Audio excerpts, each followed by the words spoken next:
자, 우리 실내 디자인 이론 시간입니다. 여러분, 실내 디자인 이론 시간에 우리가 지난 강의에서 얘기했듯이 가구에 대해서 학습을 한다고 했는데요.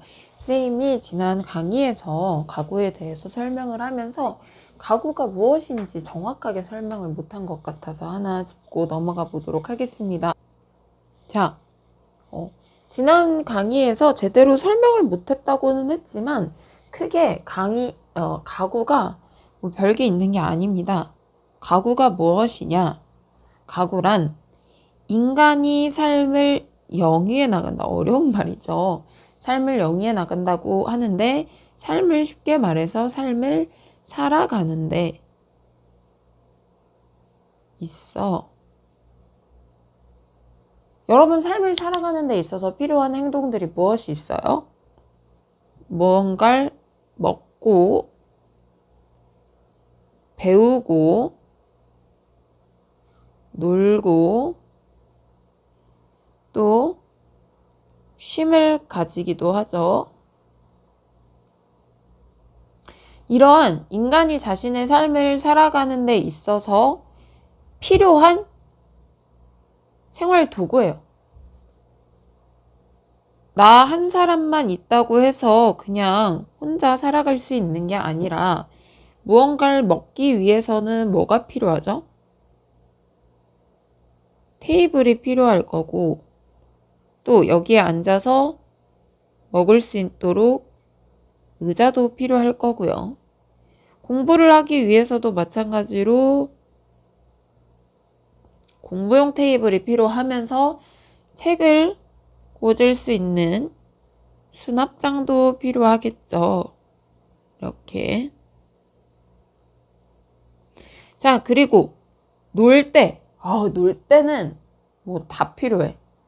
PC 컴퓨터도 필요할 것이고 TV도 필요할 것이고 물론 뭐 사람을 만나서 놀 때는 이러한 먹고 하는 것에도 포함되다 보니까 모든 가구가 필요하기도 하고요.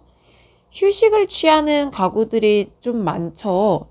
오른쪽 왼쪽의 의자를 보면 여기 앉아서 쉴 수도 있겠고요.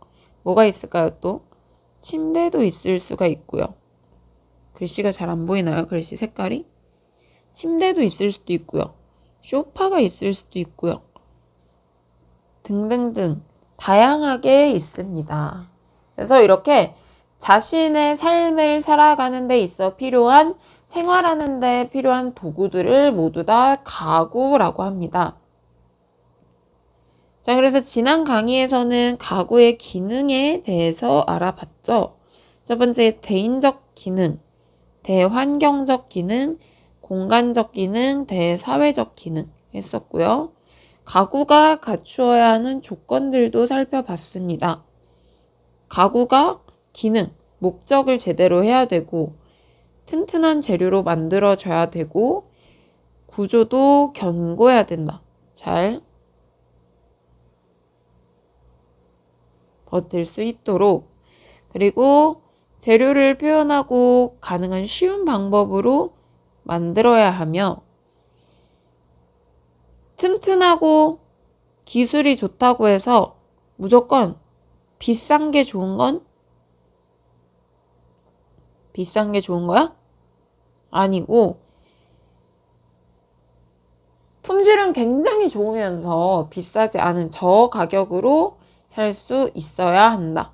그리고 아름다움을 표현할 수 있어야 되고 디자인 또한 독창적이어야 한다라는 가구가 갖추어야 하는 조건들까지 살펴보았습니다. 자, 그러면 오늘 이 시간에 배울 것은 이제는 가구를 좀 분류를 해볼 거예요. 가구가 다 같은 가구가 아닙니다. 가구를 분류하는 기준에는 두 가지 방법이 있어요. 인체공학적인 분류, 그러니까 사람이 어떻게 사용하느냐. 인체공학적 분류가 있고요. 두 번째는 가구를 이동시킬 수 있는지 없는지에 따라서 두 가지로 분류를 하게 됩니다. 자, 그럼 먼저 인체공학적 분류를 보도록 할게요. 자, 인체공학적 분류에 의해서는 가구를 크게 세 가지, 인체계 가구, 준인체계 가구, 건축계 가구라는 게 있는데 말이 좀 어렵지만 인체계라는 거는 사람의 몸을 얘기해요. 사람의 몸. 즉, 사람의 몸이 직접 닿아서 사용하는 방식입니다. 여러분, 사람의 몸이 직접 닿아서 사용하는 가구에는 무엇이 있을까요? 앞에 의자. 여기 이렇게 사람이 기대서 쉴 수 있죠. 선생님 그림을 잘 못 그려요. 이렇게 쉬는 거, 이런 거 사람의 몸이 직접 닿는 거기 때문에 의자, 이것은 바로 뭐가 된다? 인체계 가구가 되는 겁니다. 자, 그래서 사람의 몸이 직접 닿아서 사용하는 것으로 인체와 직접적으로 밀접한 관계를 가지고 있다. 그리고 인체의 하중을 지지한다. 인체의 하중을 지지한다는 것은 사람의 무게를 버틴다. 우리가 최소 지금 여러분 이 수업을 듣는 인테리어과 3학년 학생들 같은 경우에는 19살, 18살 이렇게 되는데 최소 아무리 말랐다 해도 30kg 이상은 되겠죠.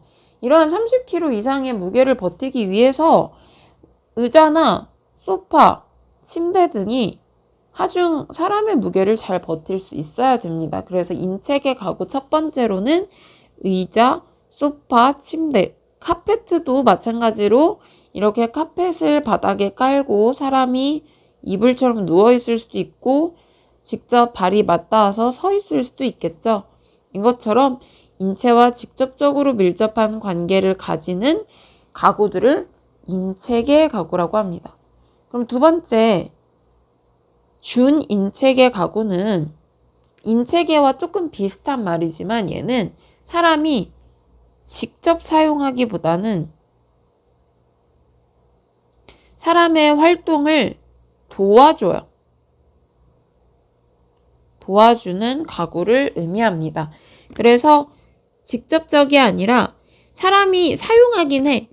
사람이 사용하긴 하지만 절반만 사용하고 가구가 없으면 조금 힘든, 도와주는, 반만 직접적인 방식으로 사용한다 해서 준인체계 가구입니다. 그런 게 뭐가 있냐면요. 예를 들어서 인체계 가구가 인체와 직접적으로 밀접한 관계를 가지고 있었다면 준인체계 가구는 인체에 간접적인 관계를 맺어요.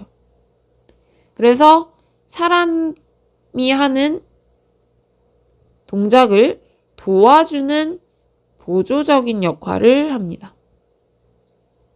예를 들어 테이블. 사람이 테이블 위에 직접 이렇게 올라가서 앉지는 않죠. 테이블은 무슨 용도예요? 이 위에서 테이블이나 식탁, 책상은 밥을 먹거나 공부를 하거나 사람의 활동을 도와주고 없어서는 안 되는 보조적인 것들이죠. 또한 마찬가지로 화장대도 마찬가지로 사람이 그 위에 직접 앉는 게 아니라 도와주는 겁니다. 이렇듯이 예를 들어 쉽게 생각해서 사람이 어떤 활동을 하고 동작을 하는데 도와주는 작업하는 데 사용되는 가구를 준인체계 가구다 얘기합니다. 마지막으로 건축계 가구는 사람이 직접 그 위에 사용하고 또 하중을 지지하기보다는 약간 공간을 구성하는데 큰 의미를 두고 있어요. 그래서 얘는 사람하고 관련되어 있다기보다는 사람하고의 관련은 사람 또는 인체, 사람의 인체와의 관련은 조금 적은 편이고요. 건축의 일부로 사용됩니다. 그래서 물건 정리하고 수납하고 진열할 때 사용하는 것으로 무엇이 있을까요? 벽장, 옷장, 선반, 패널. 패널은 이렇게 벽에 이렇게 해가지고 여기다가 막 뭐 올려놓고 이렇게 하는 거. 이런 것들. 그래서 사람과의 관계는 조금 인체와의 관계는 비교적 적은 편이고요. 얘는 건축의 일부로 사용을 한다. 그래서 가구를 분류할 때 인체공학적으로 분류를 하면 인체계, 준인체계, 건축계 가구 이렇게 세 가지가 있습니다. 그리고 넘어가서 가구를 분류하는 두 번째 기준은 이제는 가구가 이동할 수 있느냐 없느냐. 가구가 이동 가능한지. 첫 번째, 이동 가구. 말 그대로 이동 가능하죠. 이동할 수 있는 단일 가구예요. 하나의 단일. 그래서 대부분은 이동 가구에 속해요. 거의 대부분. 장롱 움직일 수 있죠. 식탁 옮길 수 있죠. 침대, 책상, 소파, 테이블, 의자 등등 이런 식으로 대부분의 가구는 다 움직일 수 있어요. 그래서 대부분이 이동 가구에 속하는데 요즘 추세는 붙박이나 모듈러 가구 등이 많이 나옵니다. 붙박이 들어보셨어요? 붙박이는 뭐냐면 이동이 아니라 벽장에 또는 어딘가에 고정되어 박혀 있는 거. 그래서 중요한 건 건축물과 일체화되어서 고정되었거나 박혀 있는 가구를 붙박이 가구라고 합니다. 예를 들어서 이런 식으로 지금 벽장에 아예 옷장이 딱 박혀 있죠. 얘는 이동시킬 수 있다 없다? 없습니다. 여기 책상도 마찬가지고요. 이런 식으로 시공 작업을 하게 되죠. 이런 것들이 다 붙박이 가구입니다. 그래서 얘는 특징이 어떤 거냐면 가구를 내가 어떻게 배치할지 생각할 필요가 없어. 왜냐하면 이미 거기에 박혀 있기 때문에. 그래서 가구 배치할 때 고민을 하거나 생각해서 혼란을 주지 않습니다. 그리고 또 이렇게 벽에 박혀 있다 보니까 공간이 이렇게 튀어나와 있지 않죠. 옷장이 이렇게 앞으로 튀어나와 있지 않아서 공간이 비교적 넓어 보여요. 그래서 공간을 최대한 활용할 수 있다.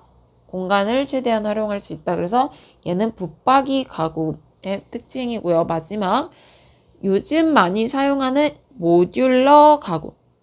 모듈은 하나의 치수를 정해놨다고 생각하면 돼요. 그래서 치수를 산정하고 정해서 각각 유닛이 모여 전체 가구를 형성한다. 박스 쌓는 것처럼 이렇게 보여드릴게요. 예를 들어서 이런 것처럼.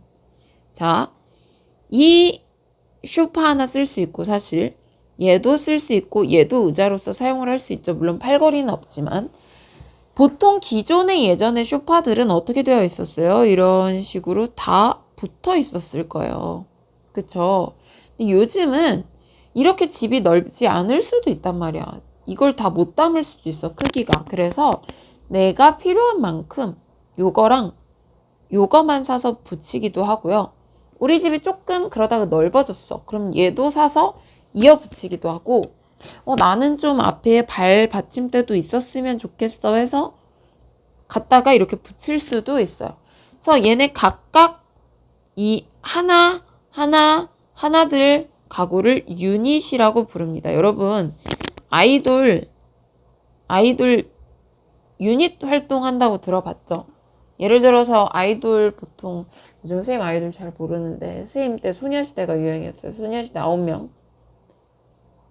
전혀 모를 수도 있을 것 같은데 소녀시대 중에서 테티서라고 해서 3명이서 유닛 활동을 했어. 원래는 9명이 완전체 전체잖아.